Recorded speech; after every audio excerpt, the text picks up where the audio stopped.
We're back to Silver and Blue Huddle. I got a special guest today, Richblkman, shot by Buddha, Mr. Titan Man himself. The other two guys was a little bit busy tonight, so they weren't able to join me. But special guest, shot by Buddha, one of the biggest cowboy haters in the world. We gonna let him talk tonight. So Cowboy Nation, please just tone down a little bit. Definitely ignore everything he's going to say about our Cowboys.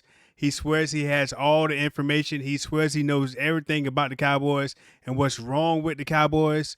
So tonight I'm gonna give him an opportunity to explain to Cowboy Nation what is wrong with our Cowboys and what can we do in the future to improve our team. So there's gonna be a lot of capping by him, but I'm glad to have him here. We're gonna see what he has to say. Shot by Buddha. Welcome to Cowboy Nation. Welcome to the Silver and Blue Huddle. Man, thank you for having me, Rich.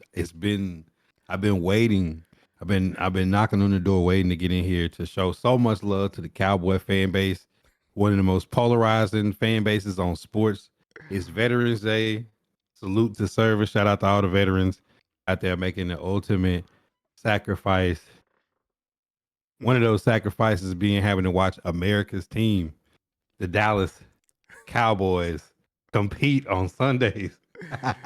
See, he already got one shot already off. And we only 2 minutes into the doggone podcast. But anyway, Cowboys, Eagles, another disappointing week for my Cowboys. I don't know what is going on with them. I mean, we did get some defensive starters back. Michael Parsons came back, and you know what, Buddha? They actually played pretty good. Once again, I've been saying over the last couple of weeks that with the Cowboys, the defense hasn't really lost the Cowboys a game. It's really been on the offensive side of the ball. So, again, I think the defense played enough. They played well enough for the Cowboys to win a game if the offensive side of the ball got their act together and got 7 points instead of just out there kicking field goals. But the defense did what they're supposed to do. I mean, obviously, they ran out of gas in the second half and the third and fourth quarters, but we could only really ask so much from the defense. We needed more help from the offense. We started Cooper Rush this game because Dak Prescott was out. You know, he's looking to have surgery. So Dak Prescott signed that contract and he was like, I'm gone. Like, seriously, like, he might be out for the season. I know today they talking about he's going to have like another opinion. But either way, we stuck with that Prescott for the next 4 years. Sit him down, shut him down. This season is over with. No need to continue to pay. Had the highest paid quarterback in the league out there playing on a bad hamstring. So if it's as bad as they say it is, they probably need to go ahead and shut him down for the rest of the year. Look at quarterback situations, Cooper Rush, maybe even Trey Lance. But I was disappointed as a Cowboy fan to see once again that my Dallas Cowboys did not win. And they even played at home. They had one of the best records at home last year, and they have yet to win at home this year. So I don't know what's going on. So as an outsider, what is wrong with my Cowboys, and what did you see yesterday from the Cowboys-Eagles game that you saw as a non-Cowboy fan? Help me understand what's going on with my Cowboys. Let me start off by saying I feel like in the first half, the defense did enough. You keep it to a one-possession game versus one of the premier teams in the league, like a team, not a team that's just happy to make the playoffs. The Eagles are a team like the Lions, like the Niners, like you got those teams in the NFC that's looking championship or bust. So when you look at the Dallas Cowboys, Mike McCarthy not making a lot of moves. Dallas Cowboys not known for making a lot of moves in the offseason.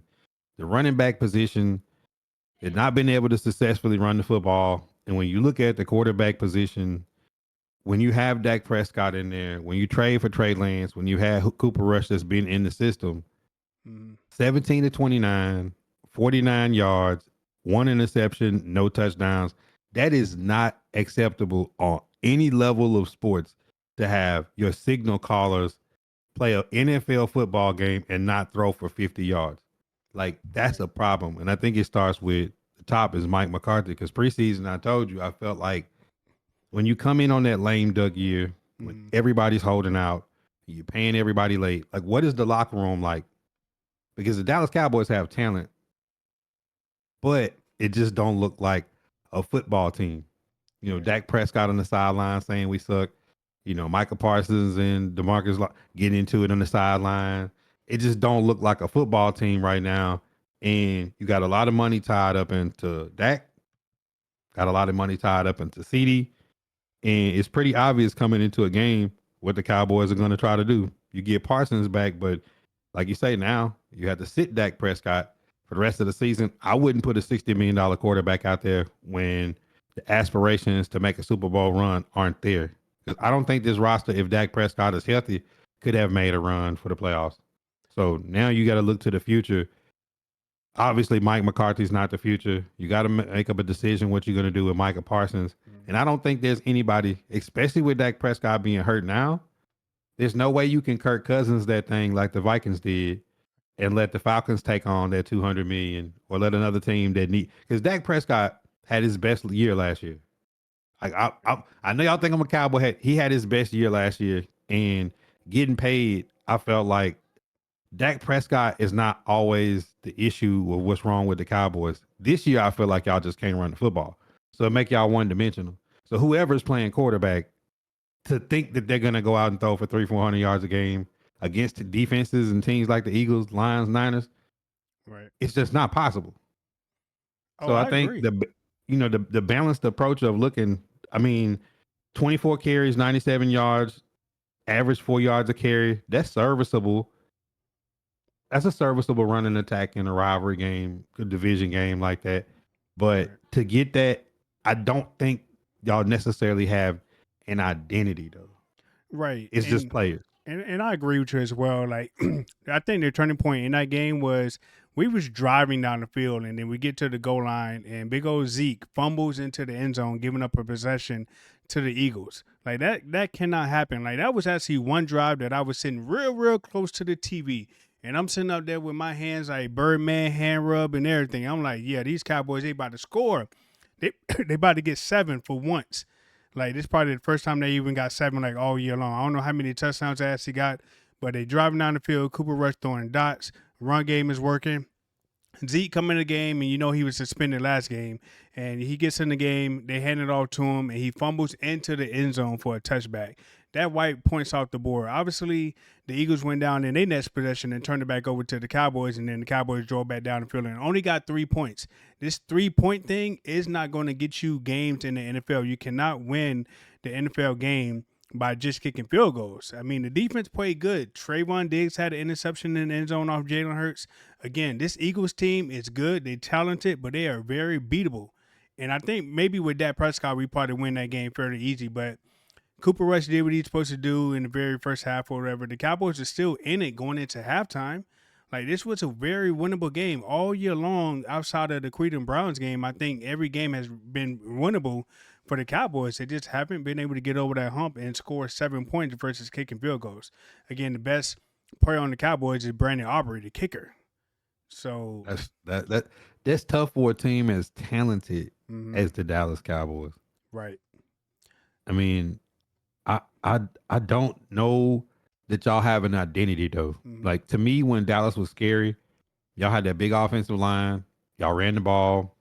You play action, and that was Ezekiel. That was Tony Pollard. Like you guys were 3 or 4 deep at running back.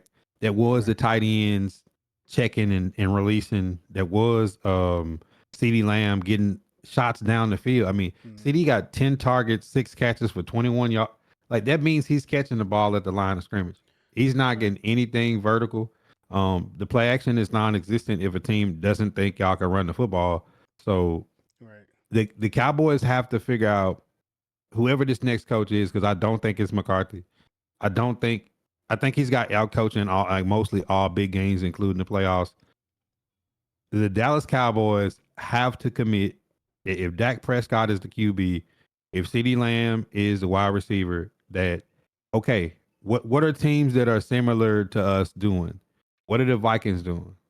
What like these teams that have a similar build and makeup. And it's I think with Dallas, it's attitude because y'all are a glamorous team. I think you got to get some big uglies up front. I mhm, think you got to get a running back in this next draft. And that kid from Boise State is looking real spicy right now for the Dallas Cowboys. right, Y'all will be high enough to draft a kid like that. But I think I don't know what the situation y'all have with Dalvin Cook is. I think you got to build a stable of backs. Like you need a couple of back. Like for the Dallas Cowboys to like be hanging their hat on Ezekiel Elliott at the end of his career is really silly. Like I mean, you guys is literally like running back you for like y'all one of the teams that are known for running backs. Like Right. that like 2, 3, 4, even the practice squad guy could come in. And I just don't see that from Dallas. And that's the problem with y'all offense with red zone with kicking three. Either Right. you're gonna be physical and run the football, you're gonna have a good bit of window dressing, or your quarterback is gonna have to really throw downs. And I don't expect Cooper Rush or Trey Lance to be able to do that. Yeah. Even Prescott on his good times wasn't the perfect like red zone QB. Maybe his feet, give him extending plays. Now he did have that really clutch pass earlier in the season that would have gave hope that like Dak Prescott, this might be the year that in the crunch time that he don't fold. But now he's out for the season. You got to really look at you paid him, you committed to Dak Prescott. I really think y'all got to go back to that old school Cowboys two tight end, running two, three running backs, and let CD because sometimes Rich, as fans, we think you need another star receiver next to CD. You probably don't. You probably just Right. need a good guy that can win ones with good hands. Because that's what happened with us. D Hop gets traded. Oh no, what are we gonna do? Nick Westbrook goes 4 straight games with touchdown catches because he's a good run blocker.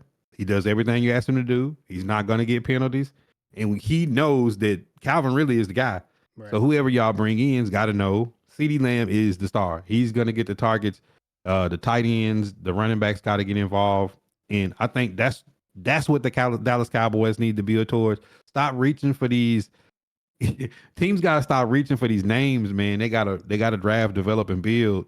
And Right. from the good teams in the league, the Lions, the Niners, the Eagles, the Chiefs, all these teams, like look at the Buffalo Bills. Buffalo Bills get rid of all their star receivers. Mm-hmm. Come in Keon Coleman. They start getting all these new young guys, Shakir, and those guys step up and you build with your young guys and those two tight ends they got. I Right. think that's what the Cowboys need.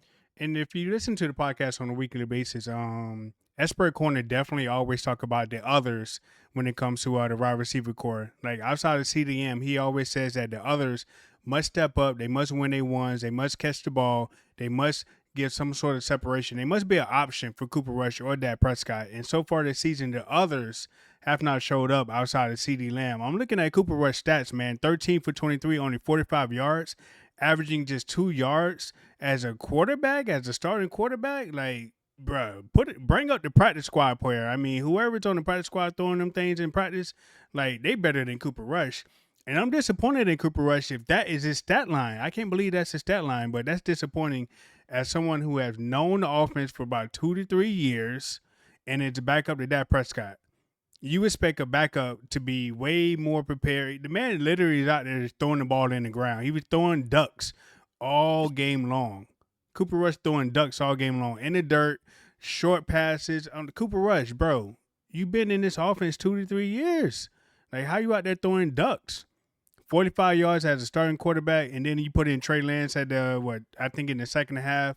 Like, Oh my God, that was bruh, awful. they could have pulled somebody from the stands and they probably would have played better than Cooper Rush. Like, knowing the offense, knowing the calls, there's no way in hell you should only have 45 yards as starting quarterback. And Mike McCarthy has already committed to him being a starting quarterback, and I don't see how when he only threw 45 yards. I mean, the run game was kind of okay, 53 yards on 12 carries from Rico, and it actually was working until you got behind. But again, this was another game where the Dallas Cowboys had opportunity to win. The defense actually gave the offense good field position on turnovers, and the offense couldn't do anything. That's been the story of the life for the Dallas Cowboys all year long. And I was Mm. like, yo, where was this defense at all year long? Are we finally back? Maybe Cooper Rush. I was hoping for Cooper Rush when he filled in the first time.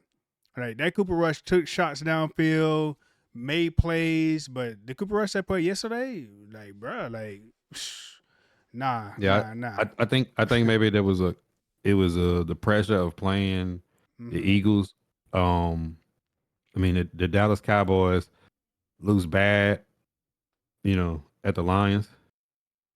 They lose to the 49ers in a one possession, Falcons one possession, and get blown out by the Eagles. Um, Right. you got the Texans, Commanders, Giants, Bengals. The next 4 games, it's not gonna get any easier. And I thought this is just me. I thought that McCarthy and the Cowboys was gonna surprise us when they traded for Trey Lance, I thought they had some kind of a plan, Mm. right? Because Trey Lance's skill set and Dak Prescott's skill set is very similar. That he been under Kyle Shanahan. He's gonna come in. He's gonna learn the offense, and I thought this would have been the perfect game to play Trey Lance in that Justin Fields role of he can run it, he can throw it, maybe some misdirection, maybe get him off guard. I think when you got a 2 QB system like y'all tried to run, you got a no QB system. And now the confidence of Cooper Rush is you don't fully believe me. And for Trey Lance, you haven't given the opportunity. So I think I would have given Trey Lance all the first team reps. I would have ran him out there and said, we got nothing to lose. Either Trey Lance is going to come out and surprise us all and we know what we got in him, or he's a guy on the last year of his contract getting paid $10 million to hold the clipboard. So it's like, regardless of who's paying the bill, is when you make that, at least the Steelers got to see a 6-game sample size of what Justin Fields could do before they brought Russell Wilson back in, which proved to be a good decision. I think you gain nothing in Cooper Rush. Cooper Rush is not going to get y'all the playoffs. He was not going to win any games. At best, he was going to just hold the line. I think you should have sat him in the back because he's never going to be the starting quarterback of the Dallas Cowboys. And I think you run Trey Lance out and see what happens. Because what happened Sunday was the worst possible scenario.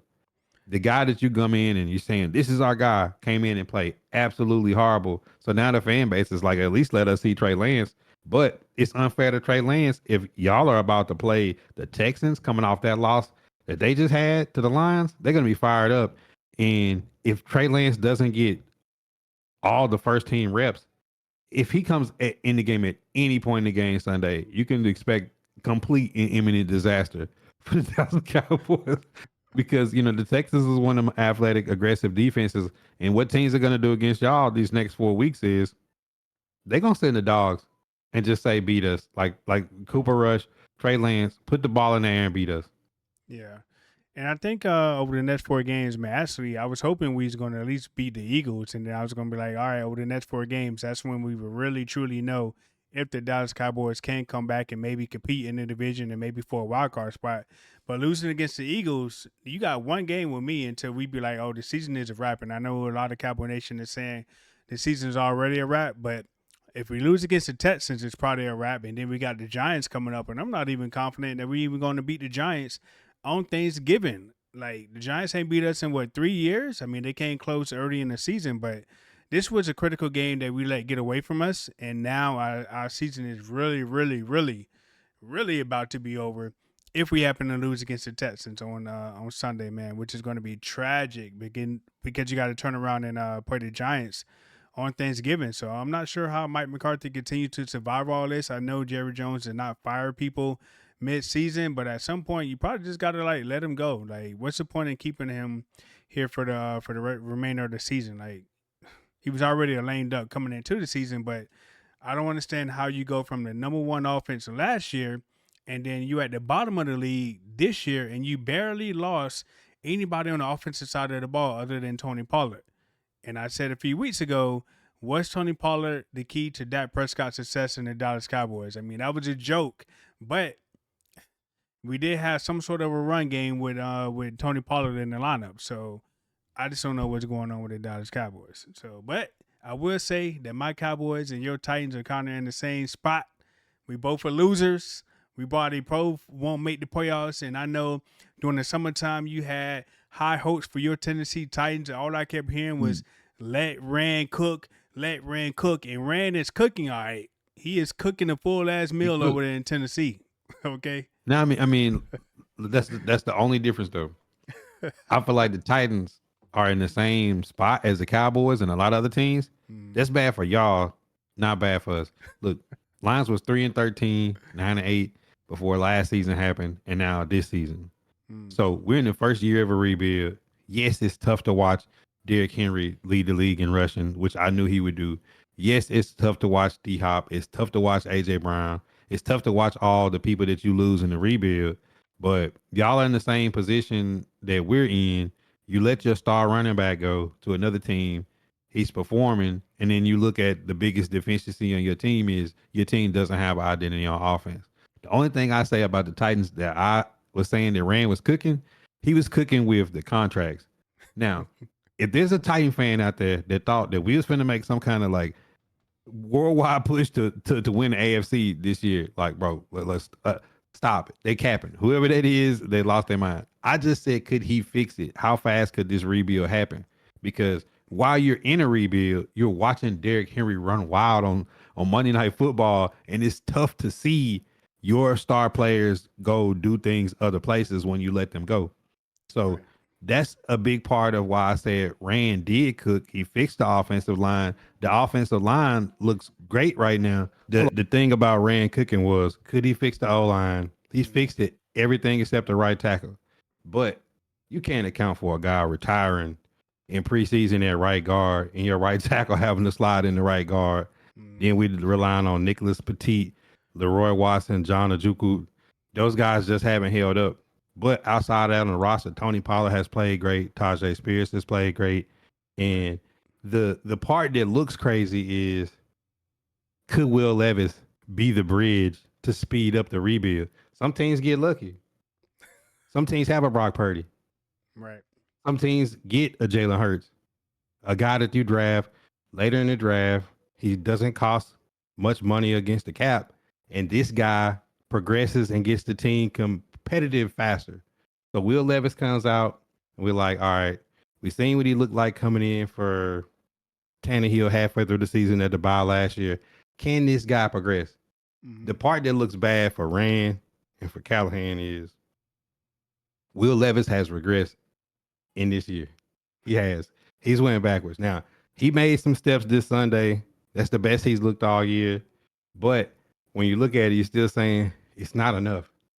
So the question is, now we got an 8-game window to see if Callahan can make Will Levis play like that every week. I still don't think he's the franchise guy though. Now, he could spin around on his head and do a 180 and go back the other direction and trick everybody. But like, that's a similar situation to Trey Lance for y'all or any of these other teams that are looking for a quarterback. Because you know my theory on it.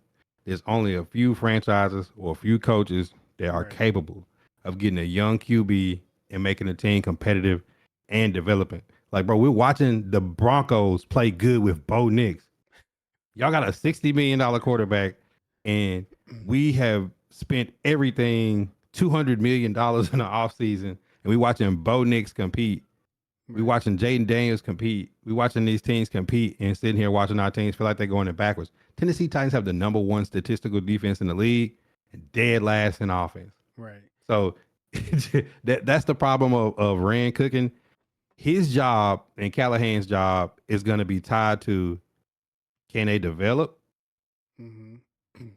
Even if Will Levis ain't the guy and he winds up being the backup next season, it looks bad when LaFleur take Malik Willis and go 3-0 with a QB that we couldn't get a win with. Right. And he goes right over there and goes 3-0 at QB. So it just, Rand has done wonders with this team, because Cheeto, one of y'all former guys, and Snead haven't even played half the season, and they still have the number 1 statistical defense.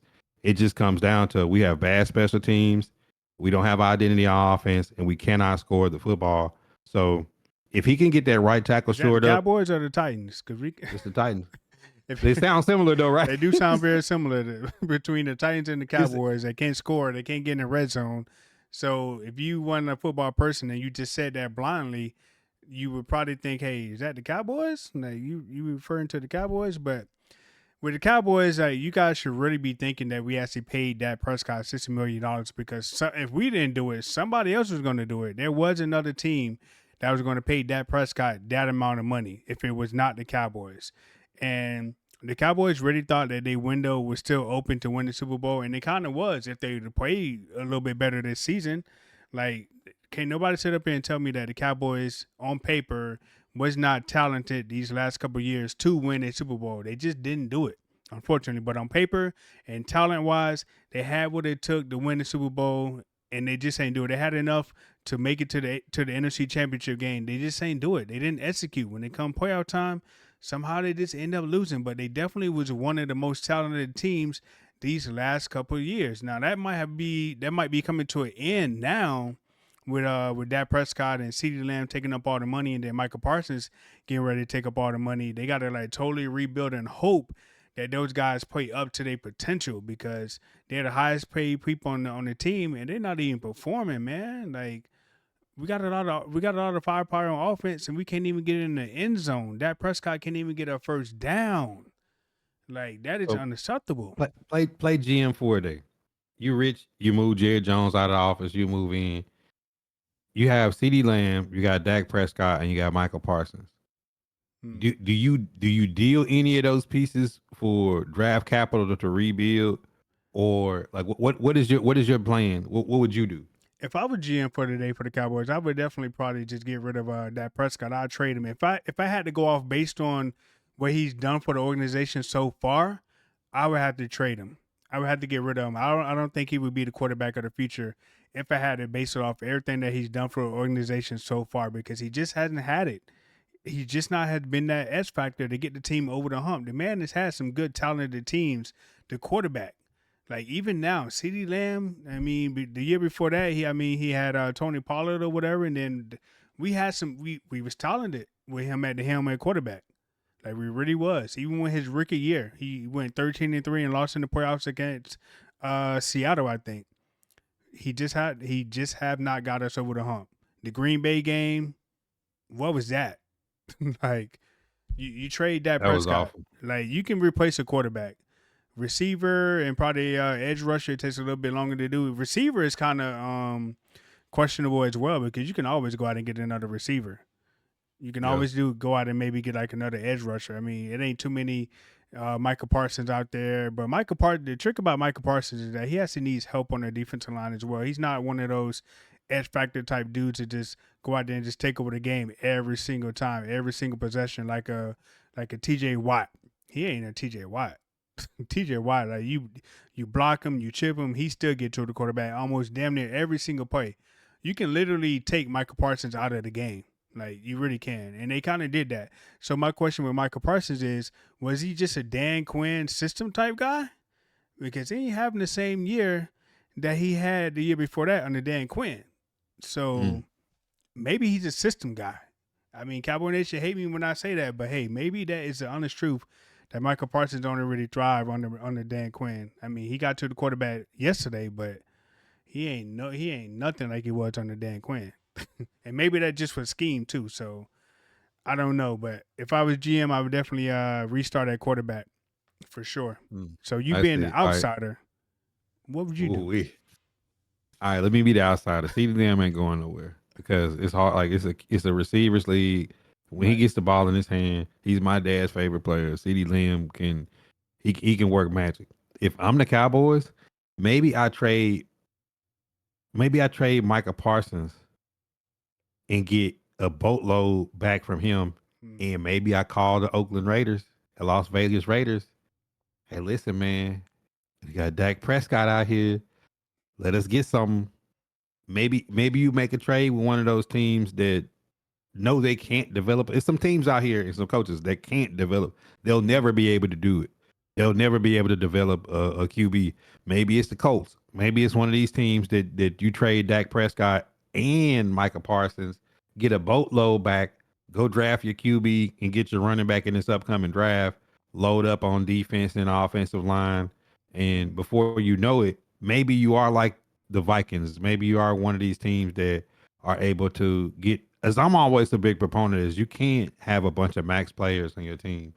The best teams in the league shuffle people. They don't overpay. They pay the guys that they need to, and they find a way to load up. And you ask yourself the question, man, look at all those picks they got. Look at the Lions. When they traded Matt Stafford, y'all could be like the Lions. When they traded Matt Stafford and they got Jared Goff back like 26 million, I think he was getting, Mm-hmm. they got like that's what y'all could do with Dak and Micah. They got like 4, 5, 6 first and second round picks in the next 2, 3 years. Aiden Hutchinson, Jameer Gibbs, Jamison Williams, Branch, Laporta, all Amon-Ra St. Brown, which will go down in Titans lore is we took Fitzpatrick instead of Amon-Ra St. Brown and the fan base lost him. But anyways, you can get guys like that and build and stop worrying about what the Eagles are doing. Is look what the Commanders did. The Commanders stopped wasting all them first round picks and say, you know what?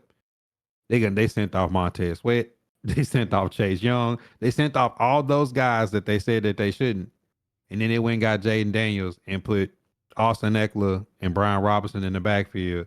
And here's the Commanders. Like sometimes it happens when it's painful to watch those players go, or you can be the Titans and get nothing back from Derrick Henry. You can let Tannehill walk and take $30 million right off the books, and then spend all your money and still not have nothing. It's Rich, like Rand Cooking was the Titans never had 2,000-yard receivers. They had Tyler Boyd was rated as the best 3 receiver in the league. You got tight ends, you got Tajay Spears, you got Tony Pollard, you got a revamped line, you get Tavondre Sweat and JC Latham, which this is my thought.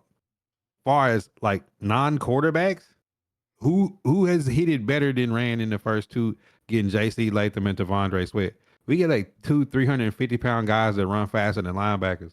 And like he's hit it in the draft, but the question still remains at the end of the day is, are these GMs going to make these painful choices, get something back, and develop? The Dallas Cowboys need to develop. The Titans need to develop. Or if not, we're going to just be reaching for these names. And every year around this time, we're going to be getting laughed at because we're going to have on our hats and our jerseys, watching our front office and our coaching staff not build an identity to these teams. Because the Dallas Cowboys, I'd make a lot of jokes. Y'all got a lot of talent. It's a lot of talent on the Dallas Cowboys. We got what? Y'all got a lot of talent, right? But the problem is there's no identity. Yeah. And you can't just and you watch teams with less talent have an identity, like the Chargers. The Chargers are a team that have an identity. They play Jim Harbaugh football. They took everybody's old washed up players that nobody wanted. J.K. Dobbins, Gus, Hassan Haskins, Christian Fulton, Bud Dupree, Elijah Molden, like you name it. They took all these guys that nobody wanted and then took Justin Herbert, reduced him more than 10 passing attempts a game. He's reduced off of Justin Herbert. And now Justin Herbert looks better than ever. Throwing the ball 10 times less a game because it's more efficient. He's taking less hits because they're running the ball, double tight end sets. Then when you play the Chargers, they're going to get no penalties. They're not going to turn the ball over. They're going to make you work for it on defense. They're going to play tough in the red zone. So, that's the thing that the Dallas Cowboys and the Titans have to get is an identity. Right. I just don't think Jerry Jones is going to be there. I think Jerry Jones has been in like a win now mode for like the last couple of years, and rightfully so because the team has been talented. I don't think he's been in that mindset of, hey, we need to do a rebuild and just totally develop these players and then they get good. Yeah, he hit maybe on Dak Prescott in the draft after the Tony Romo went down. And yeah, he hit on CeeDee Lamb. Yeah, he hit on some offensive linemen and Michael Parsons. They have been drafting well. The players just haven't been executed. And I've been a big component of, hey, it ain't Jerry's fault. It ain't Jerry's fault. Like, Jerry has drafted well. Jerry has put good players on the Dallas Cowboys. However, this last offseason where he did exactly nothing, it kind of shows that this year is definitely Jerry Jones' fault. And it might be time for him to go ahead and give up power and hire a GM and let somebody else do it. And he just sit back and just sign the checks because this ain't working. Right. And then he signed Dak Prescott to 4 years. We stuck with Dak. We stuck with CD. We stuck with Micah. So now the challenge is that he has to try to build around those guys in order to be good. But I don't think those guys are going to be good other than CD Lamb. I mean, they already been together for 4 years now? Like, I mean, come on, man. But yeah, I don't think y'all stuck with him. I'm going to tell you why. I watched teams, the Raiders were in their position. I watched teams be in this position where they felt like they were stuck and was able to get out of it just by taking the Broncos. Broncos are paying Russell Wilson's salary on the 7-2 Steelers team, and the Broncos are having a winning record too by saying, you know what, it's not about the player, it's not about the money, it's about the attitude and what we're doing in this locker room. Right. And this is a question I got for you. Adam Schefter, Mike McCarthy interview preseason. I remember I was on the Cowboy fans' neck. I was laughing so hard, and Adam Schefter was laughing that Mike McCarthy looked dead in the camera and said, we don't need to do anything this offseason. we're good enough to make a run with the players that we got right here, and I believe in year 2. That's what he said. Now, this is my question to you. After watching Jaden Daniels go to the Commanders, getting picked, which who I had as my number 1 quarterback in this draft, similar to CJ Stroud the year before, and you watch Saquon Barkley go to the Eagles because the Giants made a mistake and paid Danny Dimes first. What are you thinking when you see these teams that are already competing able to get more and more and more? You see Derrick Henry go to the Ravens and not your Dallas Cowboys. When you see D-Hop go to the Chiefs, what are you thinking when you have a head coach that says, we in a front office that has this thought process that I feel like I think y'all thought process the offseason, this is my question to you, is similar to Dabo Swinney and some of the guys that don't think they have to go in the NIL portal to win. I think this new era, I think it don't matter how good you is, you got to continue to build talent. Right. I mean, we already knew that Tony Pollard was leaving. We already knew that we needed a backup running back, or we need to improve the run game if we was going to have any type of success this upcoming season. And we did not do that. If there was any glaring need when Mike McCarthy said that, and even beyond, was that we needed a running back. Now, I was confident that we was going to go out and get one. And I didn't think we was going to get Derrick Henry, but you got Aaron Jones, you got Josh Jacobs, you got Austin Eckler. You had a whole list of veteran running backs choose new teams this year. And it's very sad to see the Dallas Cowboys cannot afford not one of them. They didn't even place a call to any of them. So that was very disappointing. So I didn't agree with Mike McCarthy when he said that because, like I said, coming back with the same team over and over and over and expecting different results is insanity. The Dallas Cowboys have been the same team for the past 3 years. So to sit and say that, hey, we don't need no help, we don't need to improve the roster that's been losing the last 3 years is insane. So I didn't agree with him when he said that at all. I definitely thought we needed to add somebody in order to compete with some of these other teams. I mean, you named them.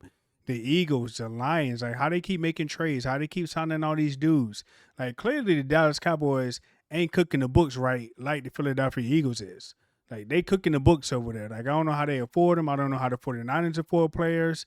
But there's teams out there cooking the books, and the Dallas Cowboys are out there playing by the rules. And they shouldn't because I don't understand how they ain't got no money. I just don't understand it. But you're right. You cannot have 3 players taking up all the money on the team. And if you do, they got to be performing, and they're not performing. And Dak ain't performing. CD can't get open against physical wide receivers. Michael Parsons out there on the podcast crying and shit. So I don't know what to do. Yeah, we paid the wrong dudes. We paid the wrong guys. I mean, when you look at all the running backs that was available, and then y'all let Pollard go. Right now, Pollard is running over 4.5 yards a carry. He's on pace to easily hit 1,000 yards rushing. Yeah. He'll probably add another 400 or 500 receiving. This is a guy that every Sunday we watch him make people miss in the backfield, and even splitting carries with Tajay Spears. I watched Tony Pollard get 100 all-purpose yards almost every Sunday. Right. It's a guy that you could count on. I just didn't understand looking at y'all draft board. You didn't even draft the guy to run. There's not even a prospect. And I think with Derrick Henry leaving, it was a lot of people that liked Tajay Spears last year because he was a different change of pace. There's nobody in their right mind that's gonna say that Tajay Spears is better than Henry, but you can see what they were trying to do by having Pollard and Spears. They're basically the same guy, a guy that can catch it, a guy that can run it, a guy that can make people miss in open space, a guy that's good in pass pro, that you don't have to switch from running back to running back, going from first to third down. It really doesn't matter.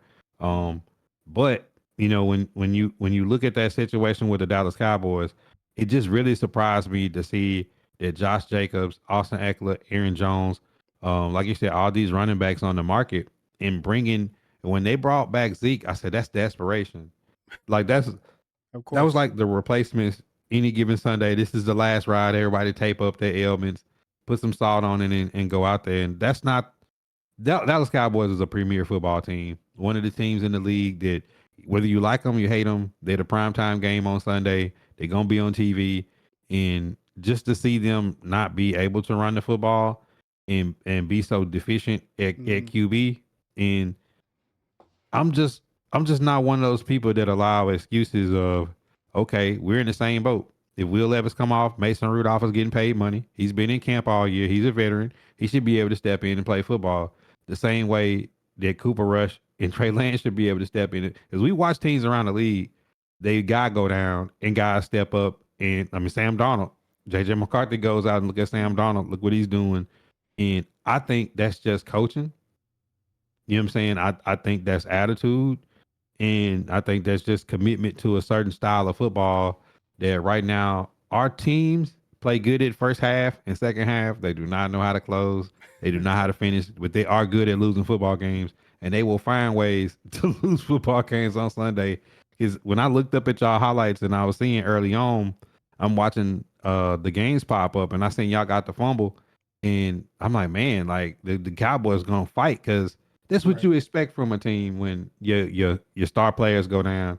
We all run to Vegas and put a ticket on the Eagles and think, wait a minute, the Cowboys is coming out playing good. You seen it with the Saints. They fired their coach and they come out and they win the football game. That's what I expected, and I didn't see that. So I think the best thing to do is to bite the biggest bullet. If I was the Cowboys right now, I would load up. I would trade Dak. I would sign and trade Parsons. I would be sitting next year with in the first 3 rounds, six, six of 5 or 6 picks, and I go and load up and say like let's build something. Because if you don't, the Eagles are stars are young. The QB is young. Right. Jaden Daniels just got here, and you don't want to be like the last team to the fight. At least y'all could do is beat the Giants to it because the Giants are stuck with Danny Dimes out there. For the next couple of years, yeah. So this is my next question for you. I know we've been on for a minute, but I do got a question. Yeah, go ahead. Going back to my theory, there's Dak Prescott, $60 million. There's Trevor Lawrence, $276 million. They're in the same boat as us. There's the Saints with Derek Carr getting eating up a boatload of money. I know the Falcons fans are happy right now, but we getting close to the playoffs, and that carrot's going to turn into pumpkin for Kirk Cousins. You look around the league, these teams that are tied to these big QB contracts, I think we're in a good position. The Patriots, the Titans, some of these teams just got to develop, but you guys can flip the field in a hurry with the big punt that put the other team inside the 10. If y'all make the right trades, we've seen teams be able to do it. Would you rather draft a QB with these trades, or do you think you can ride it out with Dak? Because I don't think there's another guy out there that you can get lucky like the Steelers and get Russell Wilson for $1 million. I just don't. I think that's few and far between. So what does Rich want to do? Because I think the death penalty for teams are teams that still think they can win with a QB that's eating up a lot of money that's just not going to get it done. Right. I mean, I think that Dallas Cowboys probably got to give Dak Prescott at least another year because I think next year is probably going to be his biggest hit. But I don't think if that was me, I don't think I let Dak Prescott see the end of his contract. Like he signed for 4 years. I say give him like another year, and then if we keep getting the same results, even with a new coach, then he got to go. Like you gotta trade him away. You gotta get pieces. You gotta do something, but you cannot let Dak Prescott see the end of that contract at all. Like you can't like hamper your team or hamper your franchise for the next 4 years because you're waiting on Dak Prescott to come around. Like he ain't came around yet, so why would you wait like another 4 years in order to do that? So I say give him another year. He's going to come back. He's going to come back healthy or whatever. That's all you can do. That's all you can do, Buddha. It's tough, man. Like the ain't reality nobody out there is, to replace him. I mean, the reason why we got him now is because he was the best available quarterback out there in order to help us win. Unless you was going to go out there and start a rookie, but you got to go draft one. All right, so what coach do you want to pair with Dak? You keeping Dak? What coach are you pairing with? I don't even know about the coaches. I mean, they say Bill Belichick. I mean, if he come out there and like install some discipline, I do know one thing about Bill Belichick. They ain't gonna go out there and play shitty. Like they're gonna be prepared. Like you ain't never heard a Patriot team not be prepared for a game. They make it a head beat in, which is very rare as well. Bill Belichick never really got blown out in his whole tenure with the Patriots. The Patriots was at least prepared, and there's plenty of games and plenty of weeks where the Dallas Cowboys come out there and they are not prepared. So Bill Belichick can come out there and get the Cowboys prepared to play and perform and do their job. I would take them. I take them. I think they need some creativity on offense. I don't know if Bill Belichick's going to bring that to the table.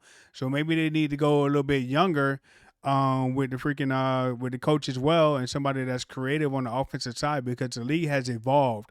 Like that Mike McCarthy offense that he's out there running with no motion, that don't fly no more in this NFL. If you ain't throwing no motion out there, you ain't got people moving around, then teams will figure out your offense, and that's exactly what's going on with the Dallas Cowboys. We know they're going to run the ball on 3rd and 5. We know they're going to line up in the freaking gun single tight or whatever and run a jet sweep with CD Lamb. We know they're going to do that. We know they're going to do a little bit of play action to the tight end Ferguson. Like, I'm calling the plays at home on my couch. Imagine what the defensive coordinator is doing in the stadium. Like, the Cowboys are very predictable. It's pretty predictable. I mean, like I don't think that you can get Belichick to Dallas, but I mean, like a guy like Eric Bieniemy, I don't know how he didn't wind up as a head coach. You gotta get somebody out of this out the spectrum. You can't have one of Jerry's boys. I think that's been the problem is y'all be having them Jerry boys, them guys that gonna come in and look a certain way and talk a certain way. You need somebody to come in and shake the table, Rich. You need somebody that's gonna come in and just be hard nosed and bring some attitude. I feel like that's what y'all need in Dallas. Now Belichick could do that, but I just don't know at this stage in his career if he's willing to come to Dallas. Right. I mean, I saw a rumor today that said Deion Sanders was probably coming to Dallas, but I don't know about that either. I mean, but either way, the players got to execute no matter who. That would be crazy. Yeah, no matter who is the head coach, the players got to go out there and perform. And if Dak Prescott ain't performing, do you see Dak Prescott performing? I mean, seeing the end of his contract. Would you allow him to see the end of his contract? Okay, I don't. Okay. And the reason why I don't, I was like, in certain spots, it's just time to move on. You know, like to me, that's why I say it looked crazy to get rid of Michael Parsons and Dak. But I think y'all could get so much back for the upcoming draft by doing it that like that rebuild is gonna get cut in half. Right. You know, it's like fans can't see it because you're emotionally attached to the players, but those teams that turn loose of all those players and get draft, like think about the Chiefs. The Chiefs let Honey Badger and Tyreek Hill go, and they got like 15 picks back from them. And look at all those players that came from that draft. That's McDuffie, that's Pacheco, that's that's those cornerbacks, that's Karlaftis, that's like when you get to looking at that roster and you get to seeing what that roster is and what came from that offseason, that was taking 2 max players and letting them leave and trading them off to get a whole bunch. They got MVS, they got Smith Schuster, they got a lot of players back, and I think that's what the Dallas Cowboys got to do. And that's something that Rand did. That's why we say Rand Cook. You know how hard it was to let Taylor Lewan to cut a $15 million off of they cut Ben Jones. These was like titans. They Ben Jones and Mike Vrabel cried after that game last year. So you taking and cutting Derrick Henry, Ryan Tannehill. These was guys that we didn't want to see go, but understand looking on the defensive side of the ball now and seeing what they've been able to put over there with that money. All right, I shut up. I see Tavondre Sweat and Jeffrey Simmons do a loop blitz and watch the quarterback just fall to the ground. Like, okay, all right, I get it now. But it also freed up money, and we got a lot of picks going forward that they can shore up the edge rusher position and get some more weapons and finally get the quarterback situation figured out. Because that's what the Cowboys need. I know it might not be what y'all want to hear coming into the season. High hopes, disappointment, despair, desperation. But right now, just look at the bright side. You could be having a Cam Ward Dallas Cowboy jersey if y'all make them trades. Now, I'm a little bit biased because I'm a Hurricane fan. So I actually said a few weeks ago that I wanted them to draft Cam Ward. I wanted them to draft Damian Martinez, a running back from the U as well. So I mean that's the bias in me coming from my Miami Hurricanes. But anyway, we got the Texans coming up this week. So as an outsider, give me your prediction for the Texans and Cowboys. I go ahead and jump out on them and say that the Dallas Cowboys is going to win at home for the first time this year against the Houston Texans. And my score prediction is probably going to be 28-17. Cowboys finally get their first win at home back in Jerry's World. They can't lose against the Texans, bruh. That's unacceptable. You can't do that. 37-10 in this game. Those intermediate wide receivers and Dalton Schultz come back to dunk on y'all. Joe Mixon goes crazy. 100+ all-purpose yards.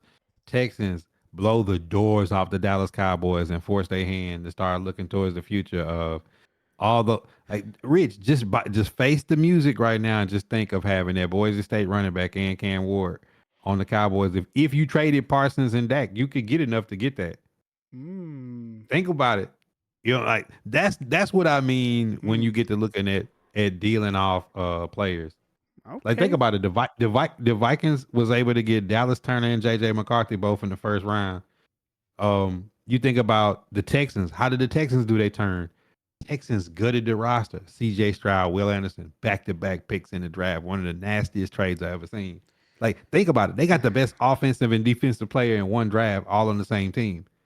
So imagine if you had Cam Ward and the running back from Boise State in one draft in the second round, then you go out and grab another receiver. I mean, y'all got 10 cornerbacks that are good. Trade some of them. Get some third and fourth round picks for some of them guys, the teams that want to compete right now, and do what the Lions did. And see, when you do that, then you could do what the Eagles and the Chiefs do, which is, okay, we just need this one guy. Let's trade back and load up, and then not spend any money. And then when teams start struggling and halfway through the season, you just pick up whatever you want for free. You might be on something with the Cam Ward and the Boise State running back. I don't know too much about him, but I tell you what, the Cowboys continue to lose week in and week out. We would not be recapping the gameplay. We would just be talking about the upcoming draft and who we need to be targeting in college football. Hey, that's going to be the new direction of the podcast, and we're not going to sit up here and make excuses for the Dallas Cowboys and wonder and say, hey, the Dallas Cowboys lost. I wonder why. Oh, my gosh. That would not be the direction of the podcast if the Dallas Cowboys lose against the Texans, and then if they go on and lose against the Giants on Thanksgiving. So, yeah, we would not go that direction. But don't jump the gun, because in between the Texans and the Giants, you got the Commanders. No, I think we got the Commanders after the Giants. No, you got Texans at Commanders, and then you got Giants. You got 2 games quick, so I think y'all got like a Sunday and a Thursday Thanksgiving game. So that's a short week, Commanders to the Giants. Yeah, and don't worry if you guys are okay. If y'all don't just completely give out before then, you get the Bengals the week after. Oh my God! Hey, well. Oh my God. Hey, they didn't do y'all no, like, bro, I ain't gonna lie to you. This was y'all schedule. At one point in time, you go Ravens, Giants, Steelers, Lions, Niners, Falcons, Eagles, Texans, Commanders, Giants, Bengals. Like, that's like a 10-game stretch of just rivalry games and teams that want to kill y'all. Yeah, but looking at the second half of the schedule, it was in our favor if we was playing well. Like, the first part of the schedule was tough, but the second half of the schedule is supposed to be soft and it's supposed to be the easiest. Like, we get the Eagles at home. Like yesterday, that was a winnable game, and then you got the Texans, then you got the Giants. So say we go 2-1 in that 3-game stretch, that's still pretty good. And then you got the Bengals, and then like the second half of the schedule is supposed to be in the cupcake part of the schedule, but we weren't playing well, so we'll see. But you got the Texans. I'm going to roll with the Cowboys because I can never sit up here and be like, hey, the Cowboys are about to lose. So I hope the Cowboys go out and just dominate. I hope the Cowboys wake up. Cooper Rush plays out his mind because I was bragging about him last week, and he goes out and throws 45 yards. I myself could have went out there and threw for 45 yards for the Dallas Cowboys and been a lot cheaper player as well. So appreciate Buddha hopping in Silver and Blue Huddle. He's a Titan fan. He ain't really got much to say because the Titans are on the same boat as the Cowboys, other than us playing the quarterback. But hey, Tennessee Cowboys, you can't really tell them any difference right now at the end of the year. Hopefully the Cowboys at this point next week, I might be Richblkman, the tank commander of the Dallas Cowboys, because we got to be tanking at some point if we lose next week. We lose both games next week. I am the captain of the tank of the Dallas Cowboys because we need to tank and we need to lose more games than the Carolina Panthers. So, and we actually play them, I think, in December. So we need to go ahead and let them win that game if that's the route that we're going. But Silver and Blue Huddle, Richblkman, shot by Buddha. We'll bring him back on in future episodes to talk about the Cowboys and give his outside perspective of what's wrong with the Cowboys. But he was actually pretty nice compared to when I talked to him offline. So he kind of like, he didn't even bring all that smoke. So y'all like, look, ain't no point in kicking the dead horse, man. It's out of here. Let's just pray for it. All right, so make sure you catch the podcast on all your streaming platforms, Apple Music, Spotify, to be on YouTube. Silver and Blue Huddle. We'll catch you guys next week. Peace out.